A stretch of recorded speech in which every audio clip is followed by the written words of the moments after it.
할렐루야. 우리 하나님께 영광의 박수 올려드립니다. 할렐루야. 감사합니다. 네, 맞습니다. 네. 맞습니다.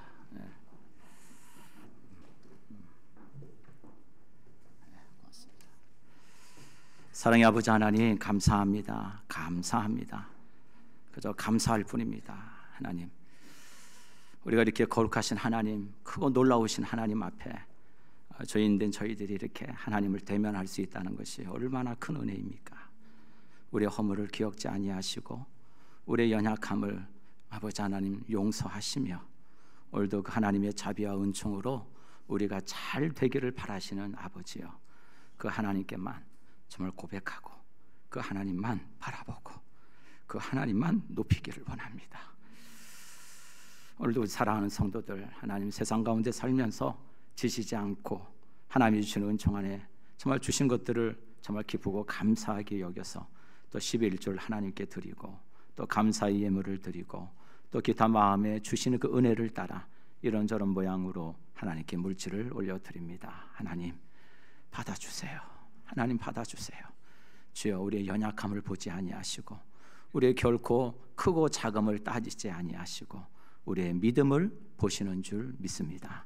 그 믿음대로 주의 권속들에게 복 주시기를 원하고 주의 영광을 위하여 마음껏 쓰임받는 우리 사랑하는 성산의 권속들, 이 자리에 나와 예배하는 모든 심령들이 될 수 있도록 하나님 역사해 주시옵소서. 아버지 하나님, 오늘도 예배하고 싶지만 이런저런 사정으로 나오지 못하는 우리 성도들 기억해 주시고, 병상에 있습니다, 또 가정에 있습니다, 또 여러저러 또 직장 때문에 지방에 가 있습니다, 또 해외에 있는 우리 자녀들도 있습니다, 군에 있는 자녀들도 있습니다. 하나하나 주님 낱낱이 기억하여 주시옵소서. 저들에게도 동일한 은혜와 은총으로 함께하여 주시고, 오늘도 나를 사랑하시는 하나님, 나를 끝까지 책임져 주시는 하나님, 그 하나님이 나의 아버지 되심을 고백하고 오늘 복된 주일 그들에게도 동일한 은혜와 은총이 임하도록 하나님 함께해 주시옵소서. 아버지 하나님, 오늘도 좀 이런저런 모양으로 섬기는 우리 성도들을 기억해 주시옵소서. 아버지, 아침 이른 시간부터 주의 몸된 교회를 섬기는 손길들이 참 많습니다. 주여, 눈에 띄든 그렇지 않든 자기 자리를 성실하게 지켜내며 주의 몸된 교회를 세워가는 우리 섬기는 모든 우리 종들을 다 기억하여 주셔서 저들에게 필요한 은혜로 공급해 주시고 저들의 손이 결코 마르지 않게 하여 주시옵시고 저들의 심령이 하나님 남다르게 부어주신 은혜로 말미암아 날마다 기뻐하고 즐거워하고 하나님의 은총 가운데 영광 돌리는 우리 귀한 섬기는 귀한 종들이 다 될 수 있도록 인도해 주시옵소서. 부족한 종의 입술을 온전히 우리 하나님께 의탁합니다. 이 모든 말씀 예수님의 이름으로 간절히 기도합니다. 아멘. 아멘. 할렐루야. 아멘. 네, 한번 인사하시죠. 예수님 닮으셨네요. 네. 아마 이렇게 예수님이 이렇게 생기셨을 거예요. 한번 보세요. 예수님 닮으셨네요. 네. 좋으시죠? 예, 예수님 닮아야죠. 저희는 오늘도 여러분 예배 자리에 나오셨는데 예배 자리에 오셔서 꼭 지성소로 나아가실 수 있길 축복합니다. 예, 여러분 지성소는 말씀을 듣는 자리예요. 많은 분들이 그저 마당만 밟고 가지 말고 그저 와서 하나님 빛 대신 주님 앞에 섭니다. 나의 모든 일용할 양식이 하나님께 있습니다. 나의 오늘 드리는 이 기도와 찬양을 하나님이 받으시는 줄 믿습니다. 거기까지는 다 잘해요. 근데 그 다음 한 단계가 더 중요한 자리가 있어요. 그게 언약궤가 있는 지성소 아니에요? 그 언약궤 있는 지성소는 뭐 하는 곳이에요? 하나님이 임재하시고 하나님이 만나시는 곳이잖아요. 말씀하시는 곳이잖아요.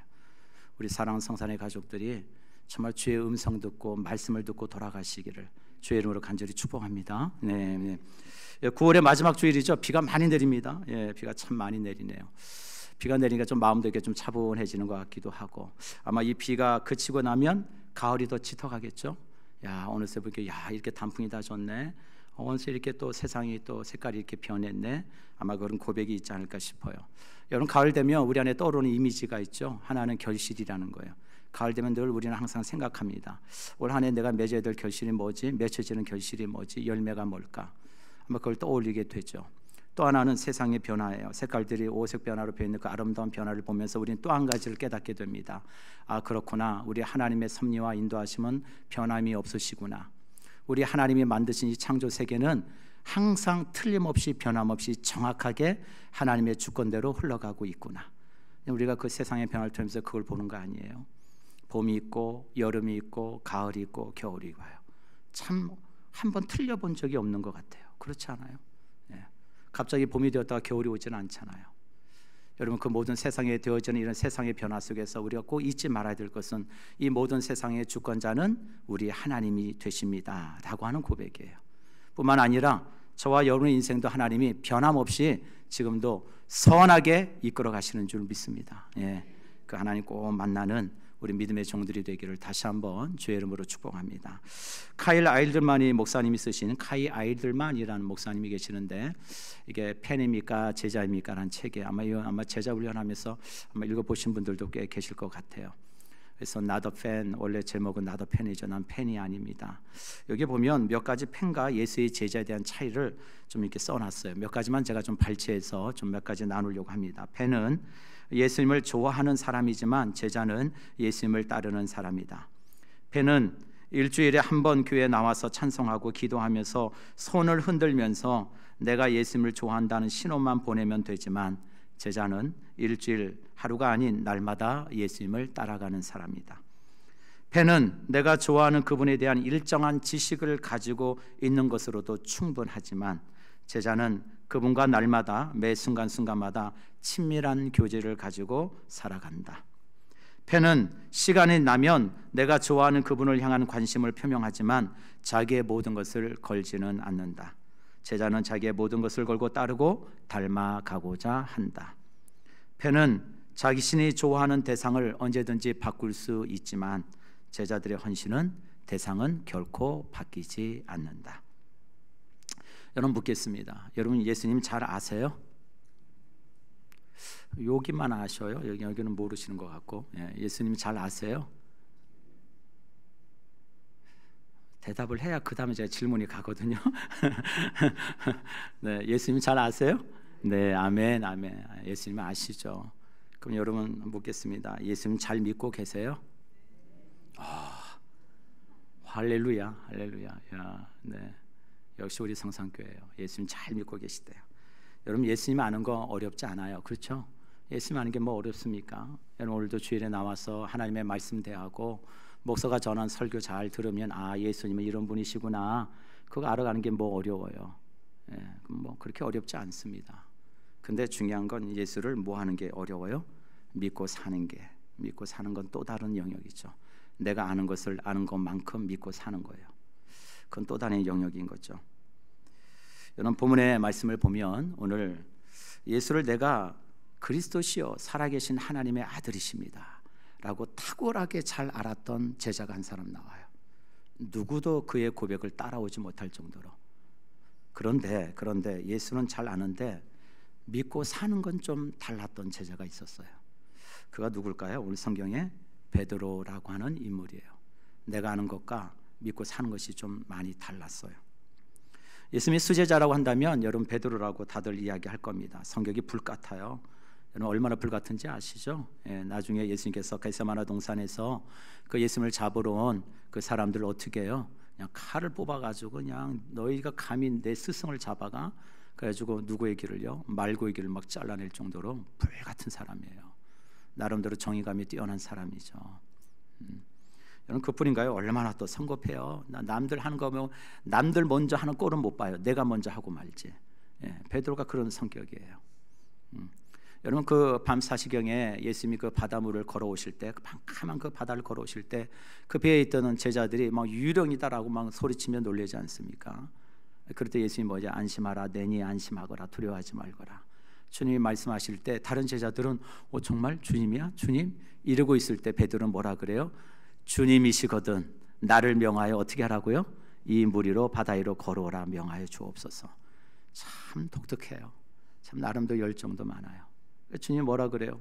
걸어와, 건너와. 그래서 여러분, 예수님 제자 중에서 유일하게 바다 위를 걸은 사람이 누구예요? 베드로잖아요. 참 그런 열정도 필요한 것 같아요. 때로는 하나님 우리에게 그런, 어떻게 보면 참 그런 열정도 쓰시더라고요. 하나님의 역사를 위해서. 그게 꼭 나쁘다고 저는 생각하지는 않아요. 왜요? 우리의 연약함과 부족함도 하나님은 선하게 바꾸시거든요. 그게 하나님이 하시는 일이니까. 여러분 어떻든 베드로의 그런 모습 속에 저는 단연코 우리가 기억해야 될 베드로의 사건이 있다면 그는 오늘 가이사랴 빌립보에 있었던 베드로의 고백이에요. 이게 베드로의 인생에서 가장 중요한 고백일 뿐만 아니라 예수의 제자로서의 삶에 가장 중요한 터닝 포인트가 되어지는 중요한 고백이 되거든요. 세상 사람들이 나를 누구라 하느냐라고 하는 주님의 그 물음 앞에 주님은 또 한 번 물으시죠. 너희는 나를 누구라 하느냐? 라고 하는 그 물음 앞에 우리 마태복음 16장 16절에 베드로가 이렇게 고백하죠. 주는 그리스도시요 살아계신 하나님의 아들이십니다. 참 놀라운 고백을 하죠. 주님이 얼마나 기뻐하셨는지 바요나 시몬아 내가 복이 있다. 이를 알게 하신 것은 혈육이 아니요 하늘에 계신 내 아버지시니라. 그러면서 주님이 이어서 말씀하시죠. 내게 천국 열쇠를 내가 너에게 줄 텐데 내가 땅에서 무엇이든지 매면 하늘에서도 매일 것이요 내가 땅에서 무엇이든지 풀면 하늘에서도 풀리리라. 좀 놀라운 은혜와 축복을 받아요. 베드로가 이 땅에서 풀면 하늘에서도 풀리고요. 베드로가 묶으면 하늘에서도 하나님 묶으신대요. 야, 놀라운 영광이죠. 예. 그래서 지금 캐톨릭도 가장 중요하게 성스럽게 얘기하는 12제자 중에서 누구예요? 베드로를 제일 중요하게 여기잖아요. 왜요? 그에게 천국의 열쇠, 교회의 열쇠를 베드로에게 줬다 하기 때문에 피터라고 하는 이것을 되게 중요하게 여기고 아무엔타나 피터라는 이름을 안 붙여요. 예. 그 정도로 캐톨릭은 이 베드로를 되게 중요하게 여깁니다. 어떻든 뭐 그렇다 치더라도요. 베드로는 예수님이 누구인지 너무 잘 알고 있었어요. 그런데 오늘 본문의 베드로의 모습을 보면 여러분 정말 그 고백에 걸맞는 믿음이 있었는지는 또 한번 생각해 보게 되더라고요. 사랑하는 성도 여러분, 예수를 온전히 믿고 따르는 예수의 참 제자가 되려면 제가 지난주에도 말씀드렸지만 가장 우리 삶에 선행될 것이 있다면 그것은 분명하고 정직한 신앙 고백이 있어야 된다는 거예요. 내가 예수를 믿고 따라가려면 내 안에 제일 먼저 선행될 것이 뭐냐? 예수는 그리스도가 되시고 하나님의 아들이 되십니다라고 하는 이런 신앙 고백이 우리 안에 있어야 될 줄 믿습니다. 이 고백을 가지고 오늘 하나님의 말씀을 대하고 이 고백을 가지고 우리가 지성소로 나아갈 수 있기를 바라요. 여러분 한 걸음 더 나아가 또 한 가지 내가 더 말씀드리고 싶다면 이 고백 안에 예수님을 사랑하는 그 마음을 가지고 출발해야 된다는 거죠. 요한복음 21장에 보면 부활하신 주님이 베드로에게 찾아오시죠. 그 갈릴리 바닷가에서 게네사렛 호숫가에서 고기를 잡고 있는 그 제자들에게 예수님이 찾아오십니다. 너희가 물고기 있냐라고 물으시고 또 가서 그물을 던지라고 해서 153마리의 물고기를 낚게 하시고 또 친히 조반을 준비해서 제자들을 먹이시고 그 모든 일들을 주님이 부활하신 주님이 제자들을 뭐 하셨기 때문에요? 사랑하셨으니까. 자기 사람을 사랑하되 끝까지 사랑하시는 분이 우리 주님이시니까 그게 주님의 마음이에요. 여러분 그 주님의 마음을 여러분 결코 놓치지 않기를 바랍니다. 그 마음을 가지고 베드로에게 물으시죠. 뭐라고 물으셔요? 요한의 아들 시몬아 내가 이 사람들보다 너 나 사랑하니? 주님이 물으셔요.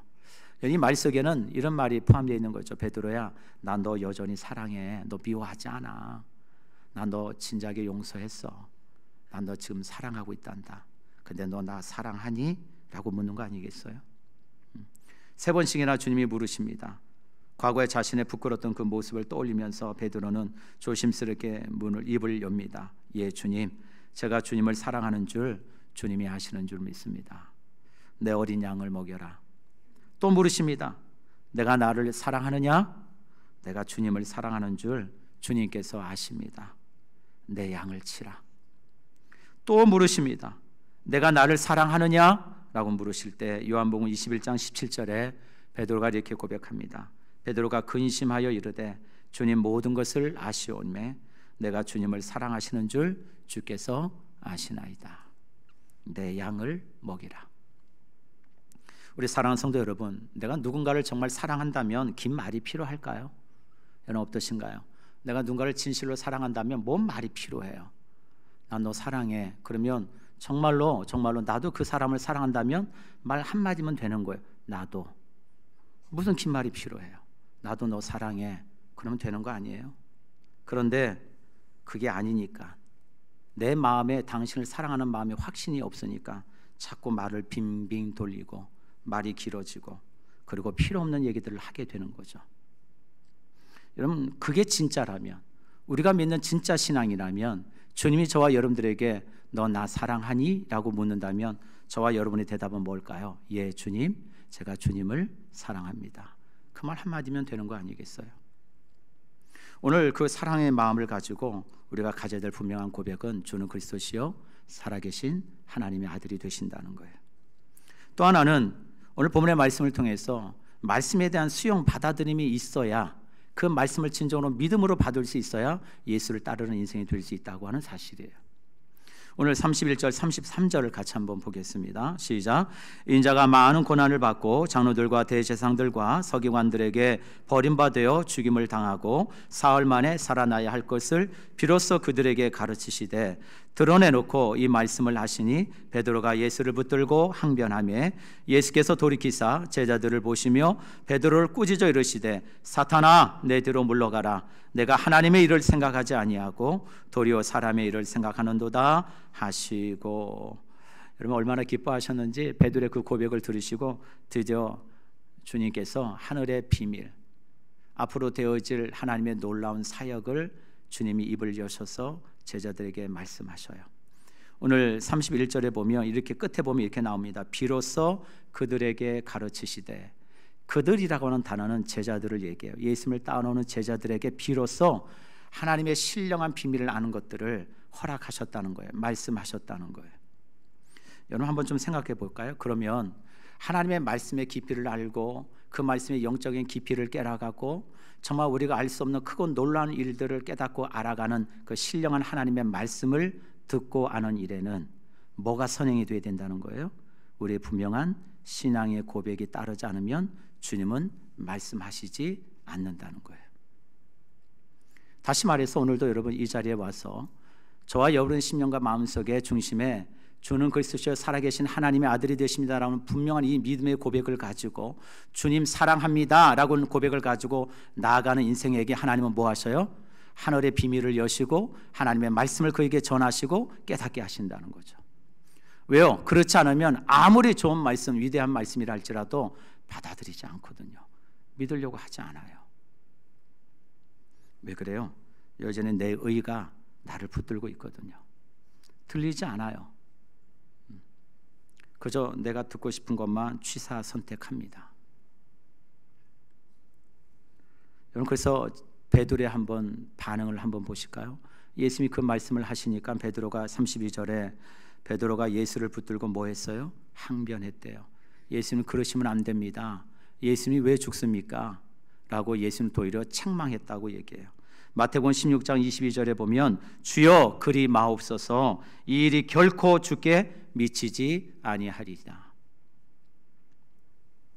그런 항변을 들으시는 예수님이 뭐라고 말씀하시냐? 33절에 한번 보실까요? 예수께서 돌이키사 제자들을 보시며 베드로를 꾸짖어 이르시되, 우리 같이 한번 읽겠습니다. 시작. 사탄아 내 뒤로 물러가라. 내가 하나님의 일을 생각하지 아니하고 도리어 사람의 일을 생각하는도다 하시고. 여러분 예수를 잘 알고 있어요. 그런데 뭐가 문제냐? 내가 잘 알고 있는 것과 내가 믿는 것이 상충되면, 내가 하나님의 말씀에 대한 수용과 받아들임이 내 안에 없다면 우리는 언제든지 사탄의 도구가 될 수 있다는 것을 기억하셔야 돼요. 하나님의 의의 도구가 되는 것이 아니라 사탄의 음성이 내 생각을 지배하게 되고 결국 하나님의 일이 아닌 누구의 일을 생각해요? 사람의 일을 생각하게 된다는 거예요.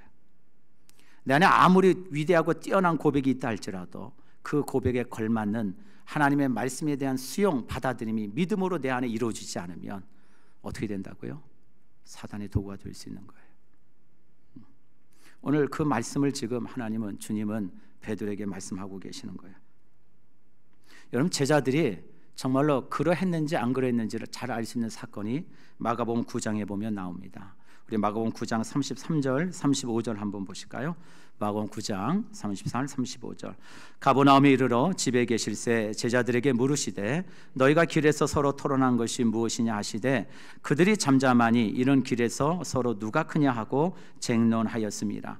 예수께서 앉으사 12 제자들을 불러 이르시되 누구든지 첫째가 되고자 하면 무사람이 끝이 되며 무사람을 섬기는 자가 되어야 하리라 하시고. 여러분 제자들이 뭐 했다 그래요? 예수님과 이 예루살렘에 올라가는 길에 길 가운데 뭐 했다고요? 뭐 했어요? 논쟁을 했대요. 쟁론을 했대요. 싸웠다는 거예요? 다퉜다는 거예요? 왜 싸워요? 왜 싸웠을까요? 여러분 하나님의 일을 생각하지 않냐고? 누구의 일을 생각해요? 사람의 일을 생각했거든요. 야, 드디어 그날이 오는구나. 예수님이 예루살렘에 올라가시는구나. 그러면 우리 예루살렘에 올라가서 주님은 유대의 왕이 되실 거고, 지금까지 예수께서 보이신 많은 기적과 말들을 봤을 때는 우리 주님은 충분히 뭐예요? 우리를 해방시키기도 남을 뿐만 아니라 그보다 더 큰 일들을 우리 주님은 분명히 보여주실 거야. 이야, 그 주님의 영광을 우리가 보게 될 텐데 그 영광을 우리가 어떻게 누리면 될까? 여러분, 그 얘기를 논쟁했다는 거예요. 네가 1순위고 내가 1순위야. 참 주님이 얼마나 한심하셨겠어요. 제자들이 수준이 그랬다는 거예요. 여러분, 그래서 잘 아시겠지만 예수님께서 마지막 십자가에 죽으실 때 예수님 곁을 지킨 제자가 누구입니까? 요한에는 아무도 없었어요. 왜요? 예수님의 죽음이 부끄러웠거든요. 그건 내 생각과는 너무 달랐거든요. 주는 그리스도시요 살아계신 하나님의 아들이라고 고백했지만 베드로도 예수님을 십자가의 길에 따라가지 않아요. 왜요? 하나님의 말씀에 대한 믿음의 수용력이 없기 때문에, 내 안에 그 말씀으로 나를 정의하려고 하지 않으니까. 여러분, 우리는, 저와 여러분은 십자가의 길을 걸어가는 인생 아닙니까? 참 저도 부족해요. 말씀을 참 저는 이 십자가의 말씀 증거할 때마다 정말 솔직한 얘기지만 전 너무 부끄러워요. 전 이 말씀이 제일 어려워요, 솔직히. 그래서 가능하면 이런 본문이 나오면 좀 피해가고 싶어요, 솔직히.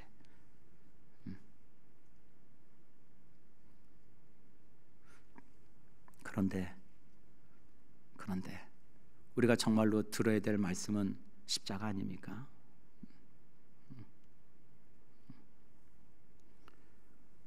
요한복음 3장 16절에 하나님이 세상을 이처럼 사랑하사 독생자를 주셨으니 이는 그를 믿는 자마다 멸망하지 않고 영생을 얻게 하려 하심이라. 이게 뭐예요?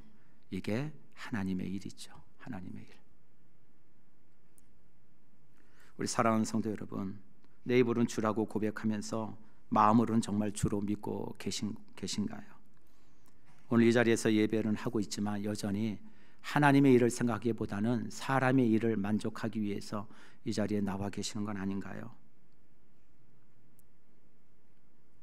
내가 알고 있는 예수님과 내가 믿고 있는 예수님이 일치되지 않는다면 여러분, 더 깊은 영적인 세계를 깨달을 수 없습니다. 하나님이 나를 통해서 이루어가신 그 신령한 일들을 믿음으로 우리가 바라볼 수 없어요. 진정으로 예수를 따르는 인생이 되길 바란다면, 예수의 제자가 되길 바란다면, 내가 알고 있는 예수와 내가 믿고 있는 믿음의 그 예수가 믿음으로 말미암아 정말 일치되어지고, 그 믿음으로 말미암아 주의 말씀을 무엇이든지 내가 믿음으로 받겠습니다 라고 하는 그 수용과 받아들임이 점점 커가시는 우리 모두가 되기를 주의 이름으로 간절히 축복합니다. 아멘. 여러분, 두 번째로는 제일 중요한 말씀을 하셔요. 이제 이렇게 말씀을 하십니다. 우리 34절 한번 읽을까요? 시작. 무리와 제자들을 불러 이르시되 누구든지 나를 따라오려거든 자기를 부인하고 자기 십자가를 지고 나를 따를 것이니라. 흔히 이걸 제자도라고 얘기합니다. 제자도가 뭡니까? 우리 한마디로 이렇게 얘기하죠. 나를 뭐하고요? 부인하고 자기 십자가를 지고 가는 것, 그게 제자도예요. 여러분, 여기서 이 말씀을 볼까요? 34절 한번 잘 보시죠. 서두에 여러분, 이 말씀을 제자들에게만 한 얘기인가요? 무리들에게만 한 얘기인가요? 아니면 둘 다에게 한 얘기인가요? 아까하고는 좀 다르죠? 아까는 그들에게는 제자예요, 제자. 여기서는 누구예요? 무리와 제자들에게 다 해당되는 얘기예요. 여러분, 그럼 우리가 참 생각을 해봐야겠죠? 제가 서두에 팬입니까? 제자입니까? 얘기를 했죠. 여러분, 이 무리들은 팬일까요? 제자일까요? 팬이겠죠. 여러분, 팬은 어떤 사람이에요? 이런 거죠. 예수님에 대해서는 너무 잘 알아요. 왜요? 예수님이 병든 자를 고치는 거 봤거든요. 들었거든요. 예수님께서 죽은 자를 살리는 걸 봤거든요. 뿐만 아니라 그 여러분 5,000명을 먹였던 오병이의 그 기적을 맛보았거든요. 예수님을 너무 잘 알아요. 그래서 예수님이 너무 좋아요. 나의 모든 문제를 그분이 해결해 주실 거라고 생각하니까 너무 좋아요. 근데 때로는 예수님이 때는 우리의 삶에 무리하게 감당하기 어려운 요구를 종종 하실 때가 있어요. 그런데 참 신기하죠. 그 무리한 요구에도 내가 순종하지 않더라도 우리 주님은 가라고 얘기하지 않아요. 그래서 나는 예수님이 좋아요. 여러분, 이게 팬일까요? 이게 제자일까요? 네? 팬일까요? 제자일까요? 팬이겠죠. 여러분, 무리들이 그랬어요. 그래서 언제든지 내가 좋아하는 대상을 바꾸잖아요. 여러분, 예수님께서 예루살렘에 입성하실 때 그 많은 수많은 사람들이 종려나무 가지를 꺼내다가 자기 겉옷을 땅에 깔면서 뭐라고 얘기했어요? 호산나 호산나, 우리를 속히 구원하여 주옵소서. 그랬던 사람들이요, 채 일주일 만에, 일주일도 안 돼서 어떻게 돼요? 흉악한 사람들로 바뀌잖아요. 저자를 십자가에 못 박으라, 저자를 십자가에 못 박으라.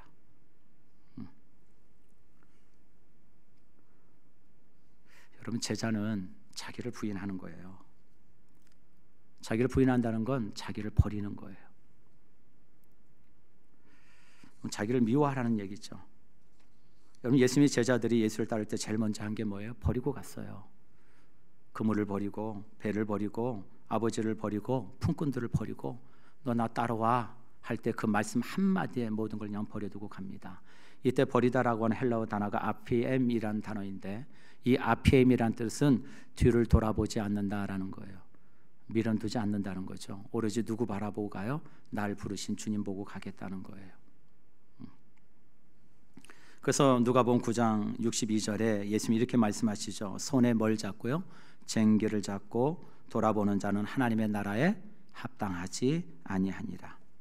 사도 바울도 빌립보서 3장 7절 8절에 자신이 예수를 얻기 위해서 자신의 모든 것, 가고왔던 모든 자기가 소중하게 여겼던 것을 다 버렸대요.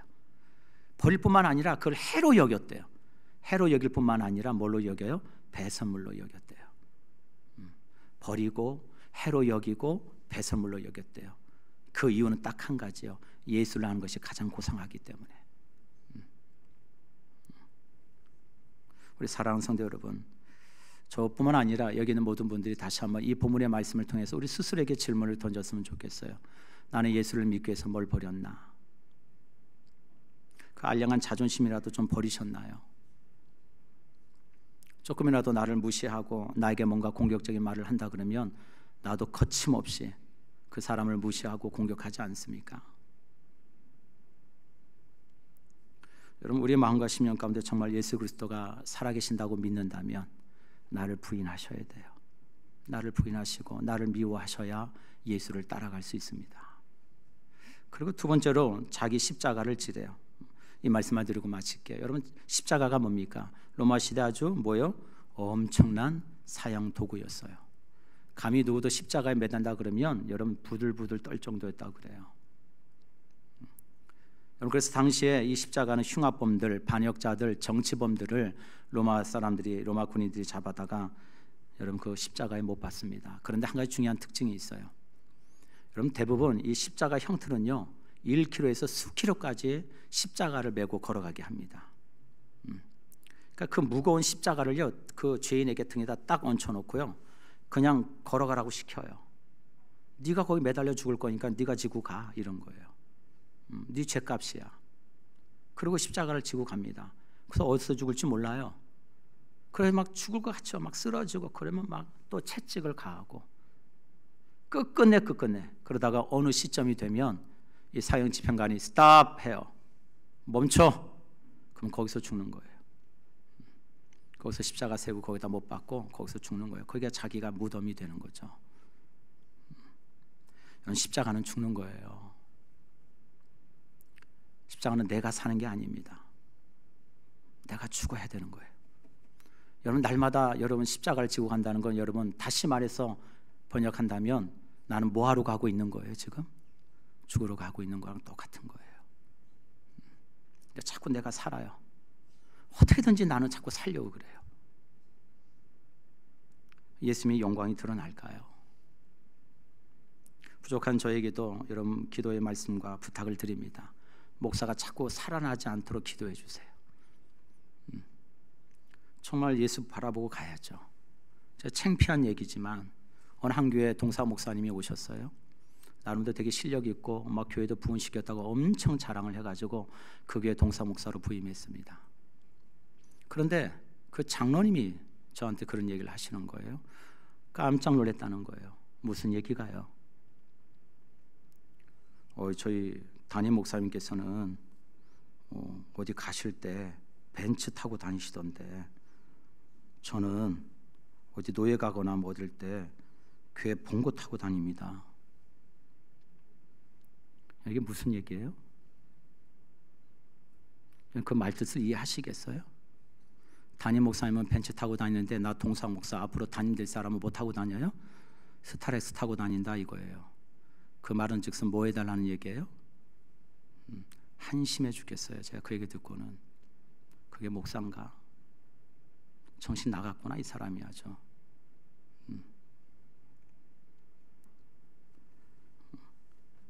물론 죄송한 말씀이지만 동사 목사직에서 내려왔다고 그래요. 하나님은 다 보셔요. 여러분 정말 하나님 두려워하셔야 돼요. 우리 사랑하는 성산의 가족 여러분, 하나님을 두려워하십시다. 두려워하셔야 돼요. 우리 하나님은 정확하셔요. 결코 1.1도 실수하지 않으신다고요. 우리 예수님 12제자들이 마지막에 어떻게 죽었을까요? 잘 아시는 바와 같이 순교합니다. 처음에는 그 십자가가 부끄러웠어요. 그 십자가를 나는 못 질 것 같았어요. 그 길을 내가 어떻게 가? 그런데 성령이 그들에게 임하시고 기름 부으심을 통해 그들을 강권적으로 붙들어 주시니까 그들에게 권능이 임하고 땅끝까지 이르러 복음을 친 거예요. 한 번도 예수의 제자들은 그 이후로 십자가를 부끄럽게 여긴 적이 없어요. 우리 한번 그들이 어떻게 죽었는지 잠깐 영상으로 한번 보실까요? 한번 보겠습니다. 네.